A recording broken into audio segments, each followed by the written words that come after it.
वरहमतुल्लाहि वबरकातुहू नहमदुहु व नसल्ली अला रसूलिल करीम औज़ु बिल्लाहि मिनश शैतानिर रजीम बिस्मिल्लाहिर रहमानिर रहीम रब्बि इश्रह ली सदरी व यस्सिर ली अमरी वहलुल उक़दतम मिन लिसानी यफ़क़हू क़ौली। दोस्तों और साथियों, आज का सीरत नबी के हवाले से हमारा जो टॉपिक चल रहा था अभी ग़ज़वात बदर के हवाले से, तो बदर के महल वक़ू के हवाले से हम बात करेंगे कि बदर कहाँ पर है।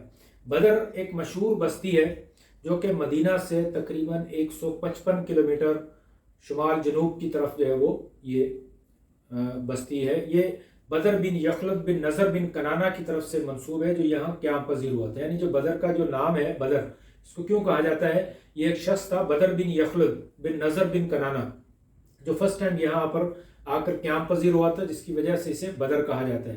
कुछ लोग इसे बदर बिन हारिस भी कहते हैं, जबकि कुछ लोगों का यहाँ कहना यह भी है कि ये बदर एक कुएं का नाम है जो कि चांद की तरह गोल था, तो इस वजह से इसको बदर कहा जाता है। और कुछ लोग कहते हैं कि इस कुएं में चांद पूरी तरह से नजर आता था, इसलिए उसको बदर कहा जाता है। लेकिन मेरी राय जो है वो यही है कि शायद ये बात सही है कि ये बदर बिन यखलद या बदर बिन हारिस यहाँ पर आए थे और वो उन्होंने यहाँ पर रहना शुरू किया और एक बदर का यहाँ पर कुआं भी खुदवाया था, तो इस वजह से इसको बदर कहा जाता है। ये एक बड़ा पुराना तिजारती शहर है। ज़माना जहलियत में भी तिजारती काफ़िले यहाँ से गुजरते और फिर यहाँ पर जो है वो क़याम पजीर होते थे। यहाँ ख़रीदो फरोख्त भी होती, शोहरा अपना कलाम पढ़ते, लोगों से दाद समेटते और काफ़िले जो है वो चंद दिन यहाँ गुजारने के बाद फिर आगे चल देते थे। यहाँ पानी की वाफर मिकदार थी, मीठा और ठंडा पानी था, इस वजह से यहाँ पर आबादी भी होगी और काफ़िले भी यहाँ पर आकर रुकना शुरू हो गए। ये बनु गफ़ार यहाँ पर जो है वो सदियों से आबाद थे। ये बनु गफ़ार की रिश्तेदारियाँ थीं कुरैश के साथ, इसीलिए इनकी हमदर्दियाँ भी कुरैश के साथ थीं। और जब ग़ज़वा बदर के लिए, जंग बदर के लिए कुरैश ने सामान इकट्ठा करना शुरू किया, तो बनु गफ़ार ने यहाँ से उनके लिए 10 ऊँट बतौर हदिया इरसाल किए थे, जो कि फिर बाद में अबू जहल ने इनका शुक्रिया अदा किया, इनकी सिला रहमी का शुक्रिया अदा किया कि तुम हमारे रिश्तेदार हो, इसलिए तुमने ये चीज़ें भेजी हैं। बदर पहले एक बहुत छोटा सा शहर था। महज 100 साल पहले भी यहाँ पर जो है वो एक इसके इर्द गिर्द एक दीवार थी, फसील थी। यहाँ के दरवाजे जो है वो मगरिब के टाइम बंद कर दिए जाते थे। लोग मगरिब से पहले पहले जो है वो शहर में दाखिल होते और लोग इतने मुहतात थे कि अगर मगरिब के बाद कोई तिजारती काफिला भी आता तो उसके लिए भी दरवाजे नहीं खोले जाते, वो काफिला फिर बाहर ही रात गुजारता था। यानी ये मगरिब के टाइम अपने दरवाजे बंद कर देते और जल्दी सो जाते, फिर पूरा शहर पर जो है वो हू का आलम, यानी वहाँ कोई शख्स बंदा बशर नजर नहीं आता था। यहाँ जो बदर के कुएं थे, दिन में वहाँ से मर्द पानी भरते और रात में औरतें वहाँ से पानी भरती थी। वक्त की रफ्तार के साथ साथ इस शहर के आसार भी ख़त्म होना शुरू हुए और नई जिद्दत और तरक्की के साथ साथ नए नए जो शहर में डेवलपमेंट होना शुरू हो गई। ख़ास तौर पर सऊदी गवर्नमेंट के जो तरक्याती मंसूबे थे उसमें इस शहर ने बहुत ज़्यादा तरक्की की। आज भी इस शहर में माजी के धुंधले साए जो है वो निशानात आज भी मौजूद हैं।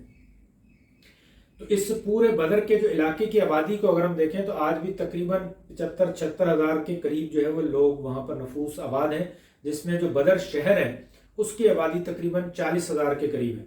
उसमें 120 मसाजिद हैं। बदर के शुमाल में कसीबुल हनान नामी पहाड़ी टीला भी वाक़ है और बदर का जो मैदान है जहाँ लड़ाई लड़ी गई थी, तो उस मैदान की लंबाई जो है वो तकरीबन 8 किलोमीटर लंबाई है और चौड़ाई 5 किलोमीटर, यानी अच्छा खासा बड़ा ये मैदान है और इसी में वो कुएं थे। मदीने के जनूब मगरिब में ये 155 किलोमीटर के फासले पर बदर वाक़या है। इसे हर तरफ से बुलंद पहाड़ों ने घेर रखा है। इस मैदान को अगर हम देखें, जो बदर का मैदान है उसमें सिर्फ 3 रास्ते हैं। एक जनूब से है जिसे उद्वतुल कुस्वा यानी दूर का नाका, यानी दूर से आने वाले लोगों का रास्ता वो कहलाता था। दूसरा शुमाल में जिसे उद्वतुल दुनिया कहा जाता है, यानी करीब का नाका। और तीसरा शुमाल के करीब ही मशरिक में है, उससे अहले मदीना इस रास्ते से आते जाते थे। मक्का से शाम आने जाने वाले काफिलों का यही रास्ता जो है वो यहीं से गुजर होता था। इसमें कुछ मकानात, कुएं और बागात भी थे, इसलिए काफिले अमूमन यहाँ पड़ाव डालते और कई घंटों से लेकर कई दिनों तक यहाँ क़याम करते। लिहाजा ये बात बहुत आसान है, समझ में आती है कि अबू सुफियान का जो काफिला है वो शायद बदर में पहुंचकर यहाँ पे रुकता।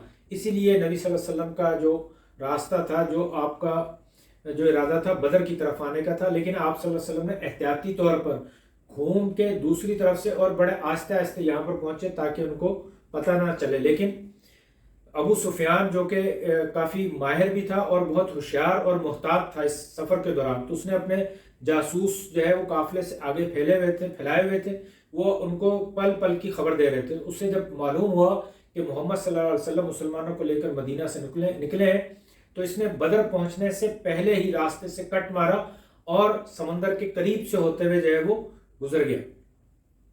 تو بعد میں جب نبی صلی اللہ علیہ وسلم کو پتہ چلا کہ وہ بدر نہیں پہنچے اور وہیں دور سے نکل گئے، تو پھر آپ صلی اللہ علیہ وسلم جو ہے وہ بدر میں بعد میں لڑائی کے حوالے سے پھر وہاں پر پہنچتے ہیں.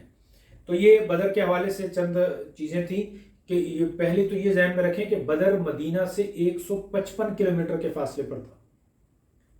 تو یہ مدینہ سے بہت دور تھا، اس لیے آپ صلی اللہ علیہ وسلم کو وہاں لڑائی کے لیے انصار کی حمایت اور ان کی رضامندی کا لینا، ان سے مشورہ کرنا لازمی تھا. اس لیے نبی صلی اللہ علیہ وسلم نے وادی زعفران میں رک کر ان سے